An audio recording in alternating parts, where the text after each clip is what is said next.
रामायण की कहानी में एक सवाल अक्सर लोगों के मन में आता है। क्या विभीषण ने अपने ही भाई रावण के साथ विश्वासघात किया था?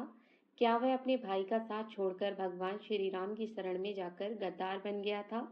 बहुत सारे लोग आज भी कहते हैं कि विभीषण ने अपने भाई को धोखा दिया, लेकिन अगर हम रामायण को ध्यान से समझें तो सच्चाई कुछ और ही नजर आती है।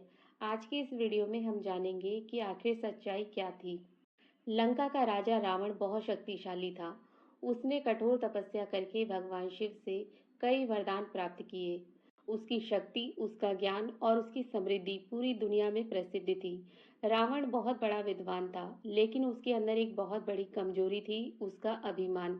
उसे अपनी शक्ति और ज्ञान पर इतना घमंड हो गया था कि वह सही और गलत का फर्क भूल गया।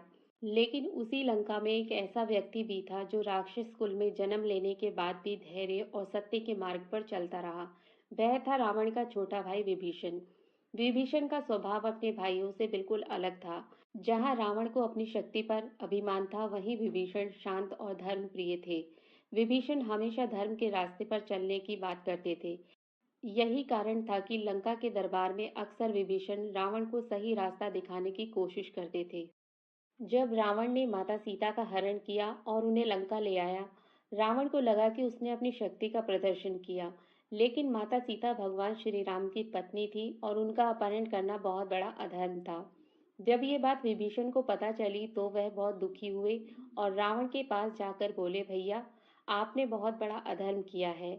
आपने एक पराई स्त्री का हरण किया और वह भी भगवान श्री राम की पत्नी। आप तुरंत माता सीता को सम्मान के साथ वापस लौटा दें। इसी में हमारी और समस्त लंका की भलाई है। लेकिन रावण को ये बात बिल्कुल पसंद नहीं आई और विभीषण से हंसते हुए कहा, विभीषण, तुम डरपोक हो, मैं रावण हूँ। तीनों लोग मुझसे डरते हैं। कोई मेरा कुछ नहीं बिगाड़ सकता। विभीषण ने हार नहीं मानी और रावण को बार बार समझाया, भैया, श्री राम कोई साधारण मनुष्य नहीं है। अभी भी समय है। माता सीता को लौटा दीजिए। युद्ध से केवल विनाश होगा। दरबार में बैठे कई राक्षस रावण की हाँ में हाँ मिला रहे थे। रावण ने विभीषण से कहा, तुम मेरे भाई हो या शत्रु? अगर तुम्हें राम की इतनी ही चिंता है तो तुम लंका छोड़कर उनके पास चले जाओ। कुछ कथाओं में तो ये भी बताया गया है कि रावण ने विभीषण को सभा में अपमानित करके दरबार से निकाल दिया था। अब विभीषण के सामने बहुत बड़ी दुविधा थी। एक तरफ उसका भाई और उसका परिवार और दूसरी तरफ धर्म और सत्य। विभीषण ने बहुत सोच विचार किया और आखिर में फैसला लिया कि धर्म का साथ देना ही सबसे बड़ा कर्तव्य है। विभीषण ने लंका छोड़ दी और भगवान श्री राम की शरण में जाने का निर्णय लिया। जब वे भगवान श्री राम के शिविर में पहुंचे तो वहां भी सभी लोग उन पर भरोसा करने के लिए तैयार नहीं थे। वानर सेना को लगा कि शायद ये कोई चाल हो सकती है, लेकिन भगवान राम ने सबकी बात सुनने के बाद कहा, जो व्यक्ति शरण में आए उसे स्वीकार करना ही धर्म है। इस तरह भगवान राम ने विभीषण को अपने साथ स्थान दिया। अब सबसे बड़ा सवाल यही है, क्या ये विश्वासघात था? अगर कोई व्यक्ति अपने परिवार के गलत काम का समर्थन करे तो क्या वह सही है, या फिर गलत के खिलाफ खड़ा होना ही सच्चा धर्म है? विभीषण ने अपने भाई को कई बार समझाया, लेकिन जब रावण ने अधर्म का रास्ता नहीं छोड़ा तब विभीषण ने धर्म का साथ दिया।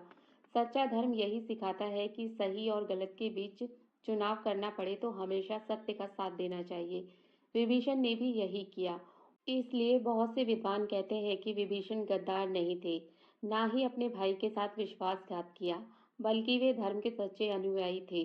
कभी कभी सही रास्ता चुनना बहुत कठिन होता है, लेकिन अंत में वही हमें सच्ची जीत तक पहुंचाता है। आप इस बारे में क्या सोचते हैं, हमें कमेंट में ज़रूर बताएं और ऐसी ही धार्मिक कहानियां सुनने के लिए हमारे चैनल को सब्सक्राइब करें। जय श्री राम।